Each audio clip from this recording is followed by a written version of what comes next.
everyone. Welcome. It's Bible study time. Always excited about coming forward with a thought-provoking Bible study for you all to meditate upon, and today is no different. Today I will be speaking out of the book of Matthew. I'm going to be reading from chapter 23, and I'm going to be reading from verses 1 through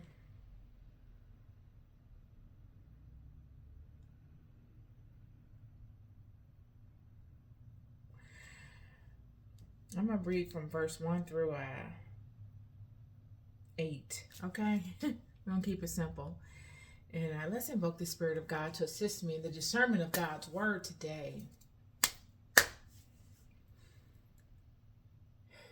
Heavenly Father, I come before you, looking for you and asking that you guide me in the interpretation of your Word to the children.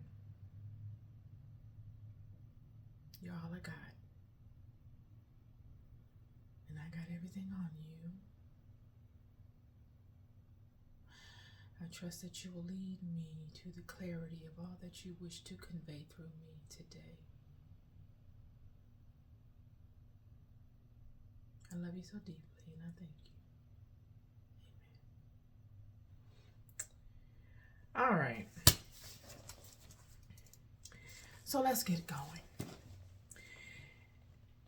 Then spake Jesus to the multitude and to his disciples, saying, the scribes and the Pharisees sit in Moses' seat. All therefore whatsoever they bid you observe, that observe and do.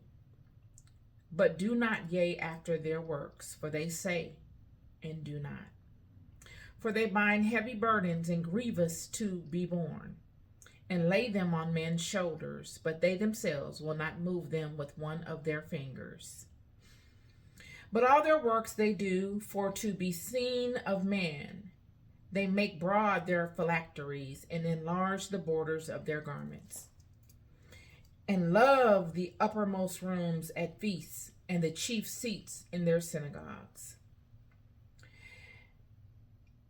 and greetings in the markets, and to be called of men, Rabbi, Rabbi. But be not ye called Rabbi, for one is your master, even Christ, and all ye are brethren. Hallelujah, y'all. Okay, so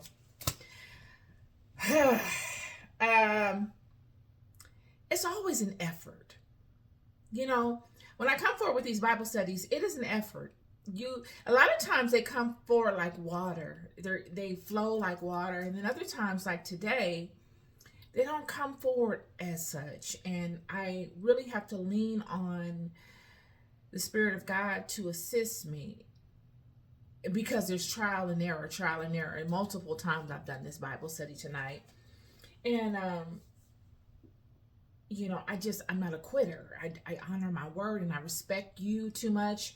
And I respect my promise to God too much to give up like that. And so here we are. So today we're going to be speaking to this parable that Jesus has brought forth in form of, I don't even know if it's a parable, but this communication Jesus is having to his disciples about what is currently going on amongst the children. Let's go back, because see, what happens from this point on is very important. We are more than halfway through all the activities that lead to the crucifixion of the Son of God. And, all throughout this book of Matthew, we've gone through the birth of Jesus. We've already discussed what is going on politically. We know what happened during those 400 years, a lot of violence, a lot of wars, conquering, political and spiritual suppression. You have people these people have lost their their religious freedom. It wasn't even religion at the time, but they've lost their spiritual freedom. They are no longer the original house of Israel that they were when Moses and Hezekiah and Joshua and all the other leaders led Israel. They are no longer that. It's fair to say they're pretty much better off when Ahab was king, and that was a low point for Israel when Jezebel and Ahab reigned. But now they've fallen into a very disadvantaged state. They have been conquered by a foreign entity that does not really even honor the God of Israel, but that knows that the children do. And because they need the attention of these children, they have propagated themselves as elders in the house of Israel. They have put in place people that are not of the bloodline of the house of Israel to have religious control over what happens to the house. They dictate the religious cadence, spiritual cadence of the house. So we are going from and seeing the transition from spiritual system to a controlled, capitalistic religious hierarchy. All of the sacred texts have been hoarded. They've been taken, rewritten. The laws of Moses have been rewritten, and the verbiage, the word, the vernacular, the language one has been abolished and another has been put in place. So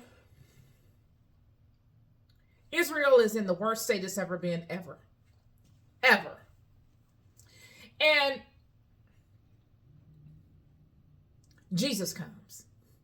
There is no longer a Puritan type of spiritual group. No more Essenes, no more Gnostics, no more Nazarenes. All these have gone underground. Jesus is a Nazarene. He has come forward.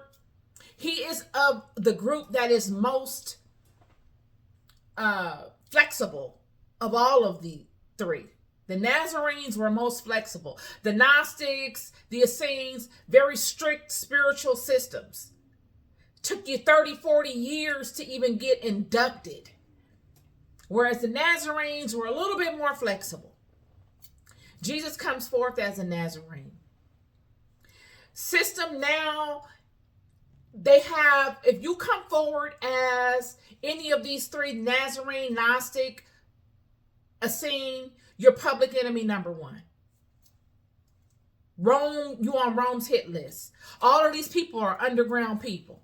This is primarily one of the reasons why Jesus didn't want nobody to have any attention on him. He didn't want all of the, that's why he was healing people in secret, or wanting to. Because he knew what he was up against. When you come forward doing these things, you are going to have serious issues. Satan is coming for you, and all of his bots and minions and all of his people are coming for you. Because all of these spiritual entities work through people, friends. You thinking it's just a demon in the shadows lurking on you that you got to worry about? No. Well, you do. Because that demon in the shadows is not even in the shadows. He's in the open. You just can't see him. And he's privy to all that goes on. And they go and they work through people and use people as stumbling blocks to you. And prior to that, they had a hard time in really getting after these children because everyone that was of the house was a leader of the house. You couldn't get grafted into the house. Now it's not like that. Now it's a situation where even if you're not of the house, you could get grafted in, which is not a big deal. Until you get to the point of the integrity of those that get grafted in. Now, Rome has come in and taken dominion over the house of Israel and all of the regions in general. And they have put their people in as leaders of the children of Israel. Jesus is speaking to this in verse 1. He says, "Then spake Jesus to the multitude and to his disciples, saying, the scribes and the Pharisees sit in Moses' seat." Jesus is coming forward and he's saying the scribes and the Pharisees are now your Moseses. These are your leaders. You need to adhere to what these people are saying to you.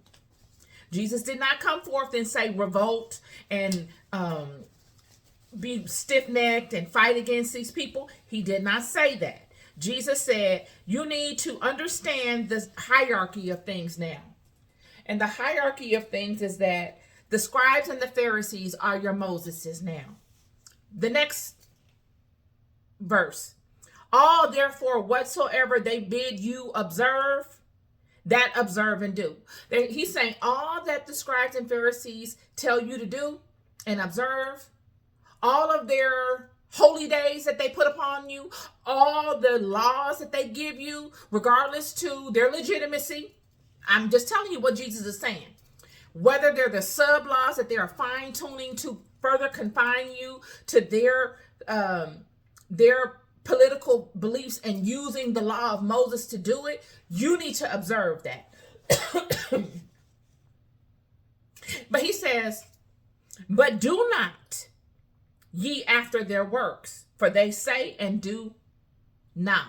He's saying, but do not do like them. This is very important. Jesus is saying this because of the hierarchy of things. This is a multifaceted statement. He who has an ear, let him hear. What Jesus is saying is the scribes and the Pharisees are your Moseses now. What I just explained to you is the backdrop of what's popping off. Rome comes in. Rome is the head. Rome puts people in place downward to delegate to. Okay, so Rome has said, okay, we're going to tell you who your scribes and your Pharisees are. We already know that Herod is king. Herod is an Edomite. So that should let you know that the scribes and the Pharisees are probably not Israelites. They're not going to put Israelites in place because Israelites will be loyal to the law of Moses and the old way. They're going to put people in place that are not of the Israelite vine and use them to control the people. And that has to do with the scribes and Pharisees as well. So the scribes and Pharisees are basically running Rome's play. They're delegating Rome's law down to the people and telling the people, this is the law. Jesus is saying, do whatever they ask you to do. Observe any of their ways. Whatever they are, observe them. Not any of their ways, but whatever the laws are that they enact upon you, you need to observe. But don't do what they do. Because in the lawmaking system, friends, there are checks and balances. You have more righteousness in the lawmaking system, the overall lawmaking system that is enacted, than you do amongst what people actually do. And this is what's happening amongst the Pharisees. The Pharisees are your Moseses. And Jesus is saying, do what they tell you to do, because it's not them that's making the law. It's Rome. It's trickling down. So you have more of an advantage in actually heeding to something that's somewhat righteous if you follow the law, because they're not going to really tell you to do something that's completely heretical. Whereas if you follow what the Pharisees and the scribes tell you to, if you follow what the Pharisees and the scribes actually do, you will be in complete contradiction to the law. And these are your Moseses. So your Moseses that are over the children are in complete contradiction to the law of Moses, which is the original law of God. I'll go further. For they bind heavy burdens and grievous to be borne, and lay them on men's shoulders, but they themselves will not move them with one of their fingers. He's saying they put all of these laws upon you. All these subcategories to the law of Moses, that flexible law of Moses that the people had lived by as best they could. They had a hard time living by the law of Moses and all of its flexibility amongst the Hezekiahs, the Moseses, the Joshuas of their ancestors' times. So you mean to tell me now you got Rome enacting upon them and creating subcategories, additional laws, fine-tuning and further constricting them and binding them within new categories? They had nowhere, it was too heavy on them. Jesus is saying that they're binding all of these burdens that are grievous to be borne. They're putting all of these spiritual laws upon you. Don't do this or you're going to go to hell. Don't do that or you're going to go to hell. Don't do this or you're going to go to hell. And further binding you, restricting you, making your walk, which was already difficult. This same walk that their ancestors had a hard time walking amongst the flexible law of Moses. They've now restricted it down and added more laws to it. And the children are looking to adhere to it. They're under political suppression. They are in captivity. And they're trying to adhere to it, and they're burdened down with these laws upon them. And they're looking at the Sadducees, they're looking at the Pharisees, and they're looking at the scribes, and they're saying, okay, I see the success you have achieved under this system. And you look like me. So I expect you, I expect myself to be able to adhere to this. But I'm having a hard time adhering to this that you tell me that you do. I'm having a hard time adhering to it in my waking life. I'm having a hard time adhering to it and finding a success in it. But Jesus is saying, what you're looking at, friends, when these people tell you to do these things, they're not even doing them themselves. They're not really achievable consistently for anybody. I'll keep going. But all their works they do for to be seen of men. They make broad their phylacteries and enlarge the borders of their garments. A phylactery, friend, is like a crossbody bag. Women know what that is. Crossbody bag is a bag you put the strap over your head, and you got one strap here and another strap, and they meet right here, and it's like a bag. Well, a phylactery was the same way. Instead of it being a bag, it was a book. And it's what all the priests and the scribes and all those that would dictate dogma, spiritual content to the masses. So we're looking at a time before we had an iPad, a laptop, a notepad per se. This is like a notepad back in Jesus's time. This is a bag where if the scribe or the Pharisees came upon you, they could use to assist in their spiritual dictation that they would expound upon you. Preaching a gospel. This is the bag that they had to dictate the gospel that they would preach to you. And so the text is saying, but all their works they do for to be seen of men. They make broad their phylacteries. They make these broad and dynamic gospels. They giving, like Jesus did Sermon on the Mount, they're giving you broad and thought-provoking dissertations of spiritual laws that you should abide by, and using real world examples of their time to make it relevant to you by cross-referencing it with biblical scripture. Yet they're not living it.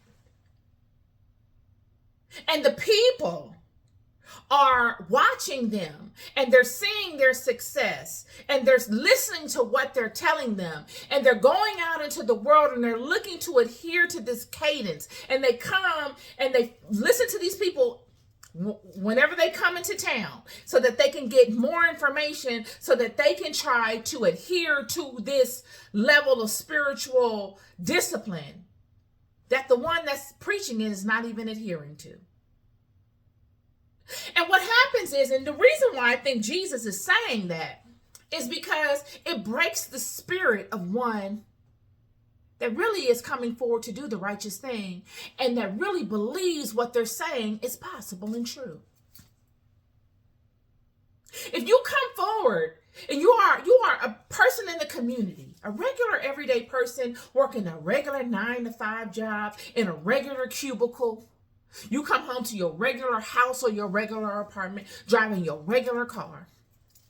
And you see someone online or in person that is speaking a spiritual word to you. They can either uplift you or break you down. They can do one or the other. Or you can get to a point where you'll just shut them out completely. What Jesus is saying in the text is that to the scribes and to the Pharisees is that, or to his disciples about the scribes and the Pharisees, is that you can't base anything off of what one person says. You can't. Because, friend, the scribes and the Pharisees are bound to the laws of Rome at the end of the day. And all of these dynamics, the people really don't know. The people know the dynamics that they're under. And they look at the scribes and the Pharisees as one of them because they're a step above them, the people, financially.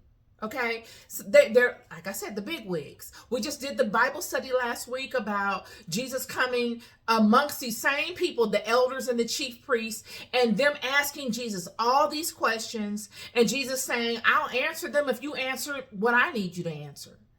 And they were not able to answer fundamental questions that Jesus posed. And they weren't even strong enough within themselves to humble themselves and to say, Jesus, I don't know. I really don't know. I've been thinking about that myself. And I have an idea on what it could be, but I really don't know. They couldn't humble themselves to say that. They were too proud. They had gotten to a place within their positioning and their financial bracket that they paraded themselves up to be something that they were not. And it really wasn't about truth anymore. It wasn't about God anymore. It was about status. And it was about a look, projection. I don't really want to know, even though they wanted probably to know. I'm sure they did. But the ego, the group mentality, it bound them up. They could no longer work independently. They had to all fall in alignment with the group, even though it cost them an opportune experience. What would they have gained had they been able just to humble themselves, one of them, and come forward and say, Jesus, I don't know, but I feel like you do. Please tell us. Something as simple as that. And something as simple as that, the people, the regular people, would have had no problem doing because they didn't have an image to maintain. But these scribes and these Pharisees and these elders and these chiefs, they had gotten so enamored in the role that they allowed the role to imprison them. So much so that it was no longer about truth. It was no longer about God. It was about power. It was about influence. It was about position. And so we've gone further in the text, and Jesus is going deeper into this. And all of these people play a significant role in Jesus's demise or resurrection. All of these people. Whether they were the people politically in place or the people spiritually in place, because you have both dynamics going on at the same time. You got the spiritual group in place looking to catch Jesus up. You got the chief priests and the elders in place, the elders in the community, the people looked up to for whatever reason, whether they were business people and they did really well in business, or they were famous because of whatever they were famous for. These are all famous people. These are all people that the children would know of if they heard their names. All these people are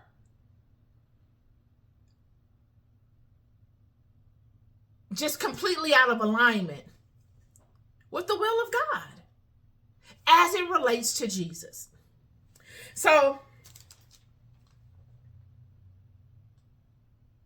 verse 8, but be not called ye rabbi, for one is your master, even Christ, and all ye are brethren. It goes back to what I said when the last Bible study, and they called Jesus, what did they call him, perfect master, or nonetheless, Jesus said, no, I'm not that. That's my Father. It says here, verse 16 of chapter 19, and behold, one came and said unto him, good master, what good thing shall I do that I might have eternal life? And he said unto him, why callest thou me good? There is none good but one, that is God. Now Jesus goes and takes it a step further. After he addressed the elder and said, no, don't ever get it twisted, friend. I come forth in the integrity of my Father. I come forth in the integrity of all of those that have come before all of us. All of our ancestral line. It did not begin with me. I come forth representing something greater. Please don't get it twisted. Jesus goes further in this verse, and he says, don't worry about names and titles. You don't need to be called rabbi, for one is your master, even Christ, and all ye are brethren. That's humbling. All of us neck to neck in here, friend. I don't care who you are. I don't care who you are. We are all neck to neck in this thing. And we're all in this thing together. There is none greater and there's none lesser. You go to the 7-Eleven up the street and you see that bum sitting out, that homeless person, because that was wrong, shouldn't have said that. That homeless person sitting out in front of 7-Eleven. That homeless person is just as loved by God as you. You could be driving a Rolls Royce, and that homeless person has just as much spiritual power as anybody walking in any spiritual house anywhere. We are all born with the same amount of light. You see that woman standing on the corner on Hollywood Boulevard, barefoot, dirty, stringy hair, with a blanket under her arm, smoking a cigarette. She's just as loved by God as me and you, friend. Just as loved. You see that man with no teeth, drinking a tall can of Old English? Friend, that man has just as much spiritual power as all of us do.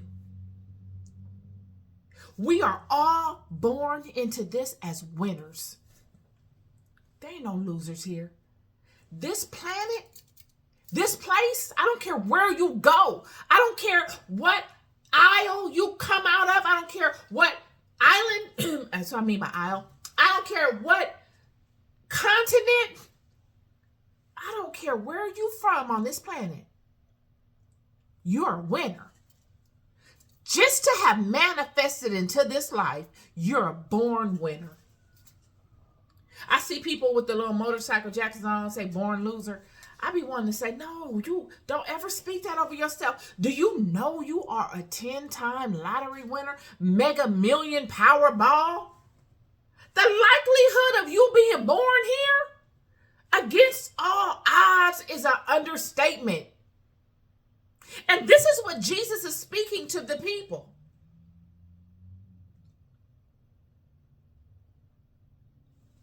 Jesus is saying the greatest of you is the least, and the least of you is the greatest. I brought this to the table today because, a lot of times, well, let's just say this. Jesus is speaking to status. And Jesus is saying that those that are in leadership during his time were the Moseses of the world, the Pharisees and the Scribes. These are the people that are leading the direction of the people, the spiritual cadence of the people. Yet they are not. They walk around with these phylacteries and they open them up and they do these sermons to the people and they lead the spiritual direction of the masses. And they could be leading the spiritual direction of the masses for their own selfish interests.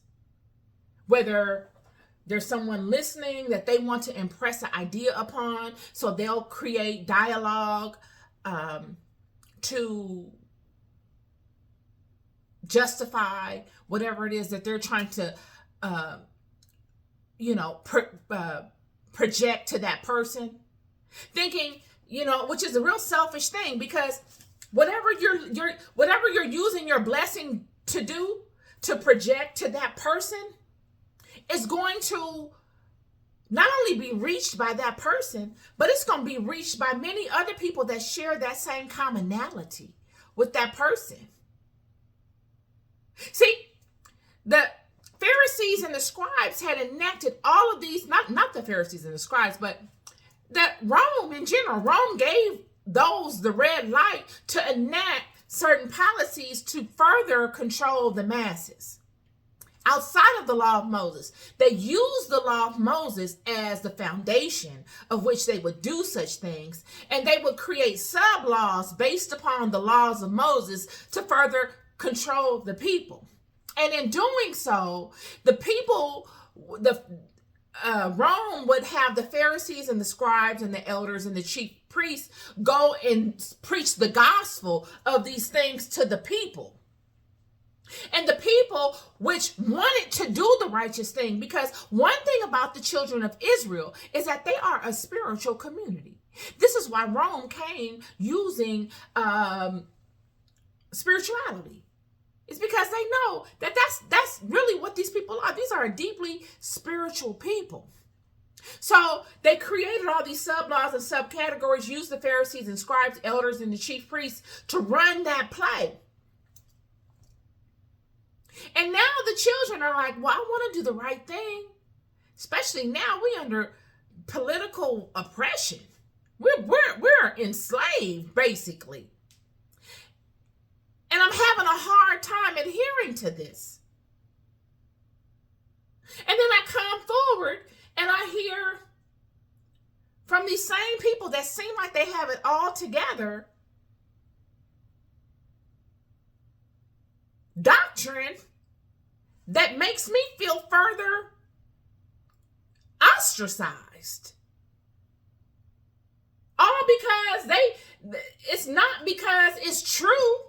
It's all geared towards running a particular agenda that might not even have nothing to do with them. But they're using scripture to base it on. And all that does is further lead the children in a downward cycle. It does not lift them. It does not. And honestly, from the Pharisee, scribe, elder, chief priest perspective, I honestly don't believe that they really wanted to do that. I've been looking at this, y'all. I'm telling you, this particular Bible study has been a lot for me. Because usually I can put my thumb on something. But on this one, I don't ever want to come on here and be what I say, shouldn't be.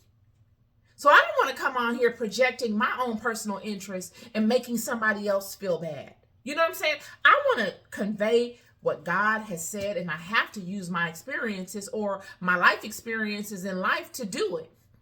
But I don't believe, for the most part, that they really wanted to do that.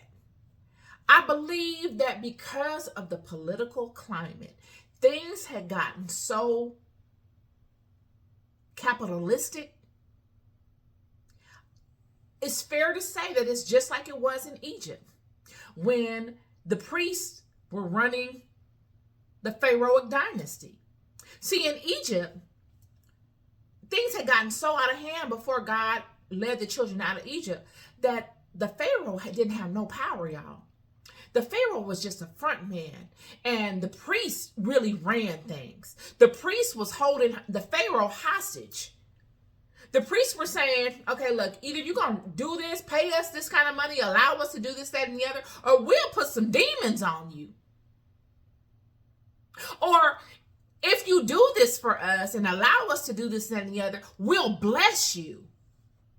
The priests were doing the same thing to the people. They were saying, okay, yeah, every certain times of the year they would go to temple and do certain things, and they would take all the people's money and say that they're going to pray for them, or they're going to give them an amulet that's going to be able to protect them and this and that. And they didn't do nothing. They just gave them an amulet, didn't do no spiritual work on it or anything. They were just taking people's money, and it had gotten corrupted. And this is somewhat what is happening to the children through the Pharisees and the scribes. I'm going to read another one to you. Verse 24 of chapter 23. Ye blind guides, which strain at a gnat and swallow a camel. Woe unto you, scribes and Pharisees, hypocrites, for ye make clean the outside of the cup and of the platter, but within they are full of extortion and excess. He's saying, you are the guides of these children. You are the spiritual guides of these children. Do you know what that responsibility is spiritually? Do you know what you're doing to yourselves spiritually? By guiding these people in having that responsibility? He's saying, ye blind guides which strain at a gnat and swallow a camel. You ever seen a gnat flying around? If a gnat is flying around, friend, you really have to focus on that. You really need to take the time to see where that daggone gnat is. He's saying you focus on things that don't even matter. Not to say a gnat doesn't matter, but using a gnat as an analogy, you focus on small things. Things that you probably shouldn't even focus on. You focus on the small things. Yet, you'll swallow a camel. Excess.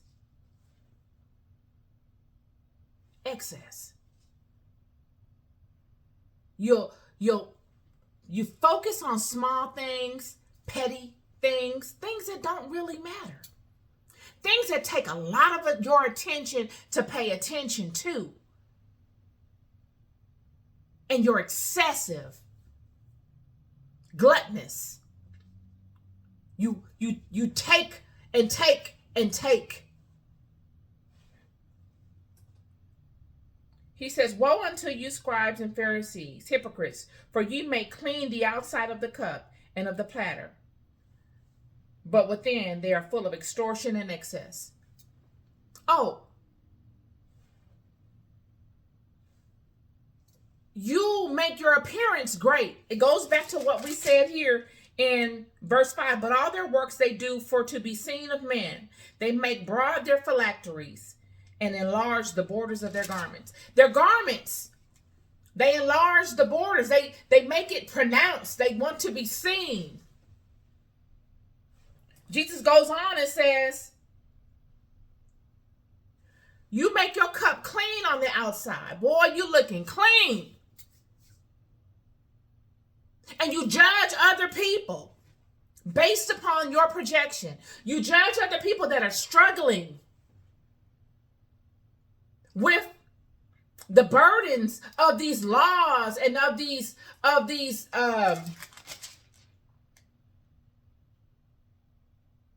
burdens, spiritual burdens that have been put upon them. You judge them. Because when you're struggling, friend, it shows in your life. It shows in your life. When you're struggling with anything, it will show in your life, friend. Whether with your appearance, whether in your relationships, whether in your house, whether in work, it shows. Something is going to show.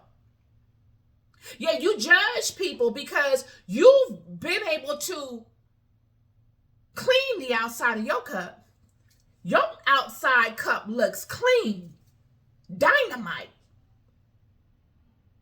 But inside,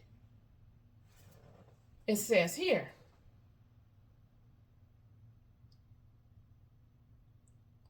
but within, you're full of extortion and excess. Why did he say extortion? Extortion because, friend, we got two categories going down. We got one which is high-ranking people that are over the children, and then we got the children. Remember, everything was spiritual. If you were successful, you were spiritual. You were a spiritual leader back then. That was, your celebrity. That they didn't have, of course you had musicians and this and that, but all the musicians were singing about gods. It was about the God you had and the house you was from.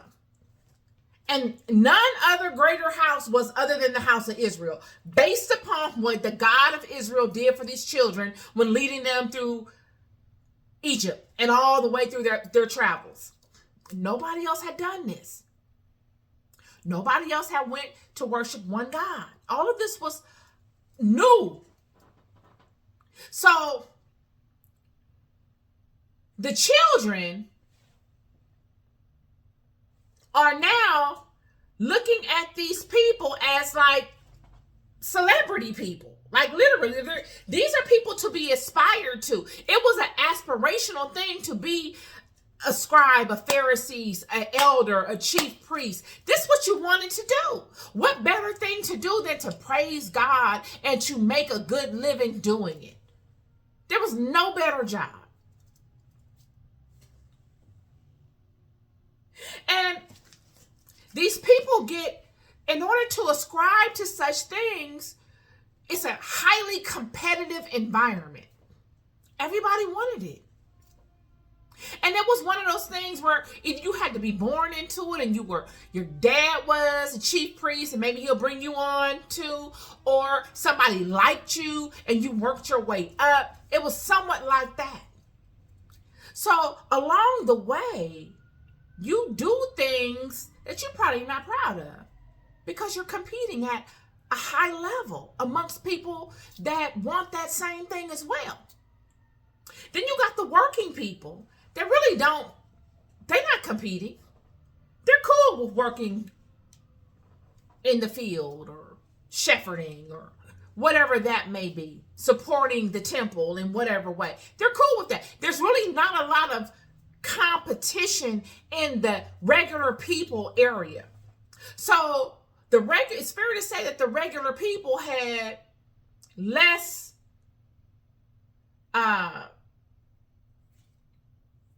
stressors. I don't want to say less stressors because everybody experiences stress, but the things that the regular people went through on a daily basis in competing for jobs, if they even competed for jobs, then what the scribes, Pharisees, elders, chief priests, and all of those people did to get those positions, to grow in the ranks within that vertical, and to keep it were very different. So these people, like I said in my last Bible study, built everything around their job, their status, their social status. They built everything around it. This was the problem. This is why when Jesus came and they were asking them questions, they couldn't humble themselves and act like they didn't know. They had to front like they knew just as much as Jesus did, because they were afraid of Jesus. They thinking Jesus is going to try to come and take something from them. And if they showed any type of weakness, if you want to call that weakness, if they showed any type of confusion, lack of knowledge, then they would somehow be giving Jesus a one-up on them. So they rather not even know. They rather sacrifice knowing than to show that they didn't know.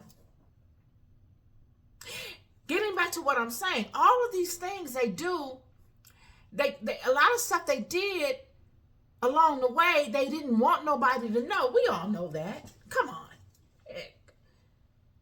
This is why Jesus said, you're full of extortion and excess. You're over here extorting one another. You're setting one another up. You're getting stuff on people to get them caught up so that you can keep your positioning. You're afraid someone is going to find out something about you. You're no longer are you doing this for the love of God. You're doing this out of fear. Fear of being uncovered, fear of losing financially, fear of losing status, and having to go back over there to grandma's farm and be a shepherd again. It was fear. And you're full of excess. Swallow a camel. You're everything is in abundance. You don't want to give that up. It is no longer about God. It is about these things. And this is Jesus coming forth speaking to them. And Jesus is saying, it wouldn't even be I don't even think Jesus felt like it would be a real problem. But the problem would be, because that's a personal decision that you make in your life. But the problem is that you're leading people. And you're telling people that they shouldn't do these things when you probably have done them things 1,000,001 times. And if somebody put you in that position again, you do it again. You've just been able to come out of seasons and go into other seasons. You haven't faced those challenges in a while. But you're leading the people and telling them that they're wrong because they're struggling with these things in real life. Jesus is saying, you putting these burdens on these people, and these people are already struggling under the dominion that they're under, and they're looking to do the righteous thing, and they're looking to adhere to all your spiritual doctrine that you're giving them, and they're coming in and out of days and nights, in and out, trying to adhere to this, and they're not able to do it, and it's breaking them spiritually. These are already a highly spiritual people, and they're being broken spiritually. And this, my friends, is really the avenue that people go through when they leave particular religious or spiritual systems and go a whole nother way. They say, you know what, I'm not even going to go to church. I'm cool on church. Because it seems like when I go to church, sometimes I feel worse after I left church than I do when I went. Because of what I heard. It doesn't fit my life. I'm trying to do the right thing, but dang, it sure felt like he was talking to me. I felt like I got a whooping in church by the pastor.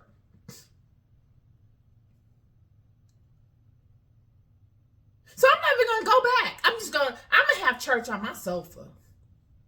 I have church on my sofa because life is already hard, and I'm really in a place right now where I can't take too much more. So I'm going to have to let God show me something else.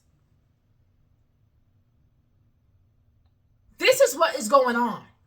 Instead of these people saying, like even when Jesus came forward saying, Jesus, I don't know.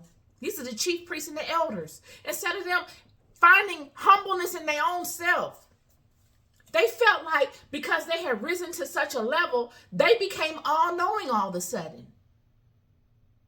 And they're going to outwit each other. When it should be totally different. In life, you never stop learning. In life, I don't ever want to stop learning, y'all. I love to learn. And the childlike aspect of me that people think is so immature and that I should grow up and this and that, I hope I never lose it. I don't ever want to lose it. Because it keeps me in a perpetual state of wonder and fascination. I'm always open to learning. I don't have all the answers. That is why I come forward and I do these Bible studies, because I'm looking for Jesus. I'm looking for the truth of all that happened in his walk as anybody else. And I'm not afraid to view things for what they are. And if we all could get to that without having no arrogance or no errors because of what God has allowed us to ascend to, and then getting there and acting like we're not that. Like we finally become all knowing. And then we're able to judge one another and condemn one another when just yesterday you was just that. Or you're still that right now. You just can't show it. I don't know. This is my Bible study today. Father, no, I'm trying. This is what Spirit is flowing through me. This is probably my 4th time, I think, today. And this is going to have to be it. The next Bible study, you guys, will be my final Bible study in this book. It will be my final Bible study in the book of Matthew. And just wanted to give you a backdrop up to what is leading to this next Bible study. Jesus is wrestling with the political, spiritually powerful people within the community, the leadership of the children. He's dealing with political people that, he's dealing with ambitious people. And I think what one of his biggest struggles is that he didn't really care to fit in. It wasn't that he didn't want to fit in. He just didn't care. If Jesus would have came to any of these people and said, you guys, I want to be a part of your group, I think Jesus would have had a better success rate. But because Jesus didn't do that, and because Jesus came forward with authenticity, integrity, and in truth, and he came forth speaking truth to power, it made those that really wanted to accept him, because I do believe that the Pharisees, Sadducees, elders, and chief priests, they wanted to accept him. It just wasn't politically acceptable.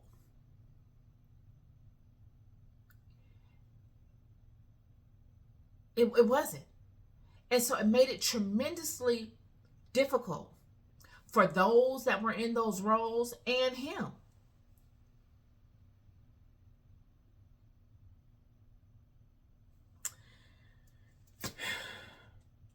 Last thing, God puts us all in roles, no matter where you are. You could be at the post office working a management job. You could be in a call center as a sales rep. You could be a leader in a small church. You could be a leader in a mega church. You could be anyone, person. Doesn't matter what your title is. Be useful. I know in my life that those that people would think were in complete non-alignment to the will of God have been so useful to me in my life. I know I said this on my YouTube page in the comments when I was talking to someone. I know this is going to ruffle somebody's feathers probably, but I honestly believe that even Satan himself, friend,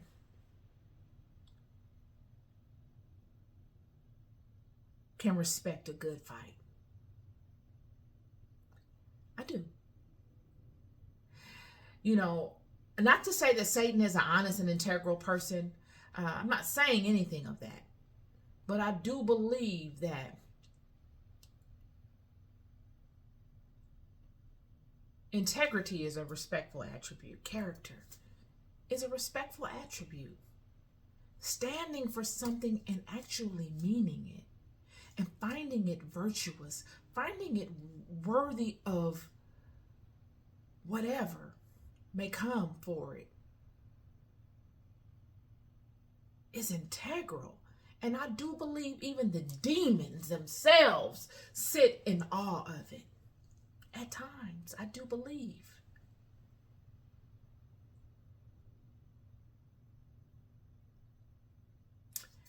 This is my Bible study. I love you so deeply. Be good to yourselves and be good to each other. Peace and love.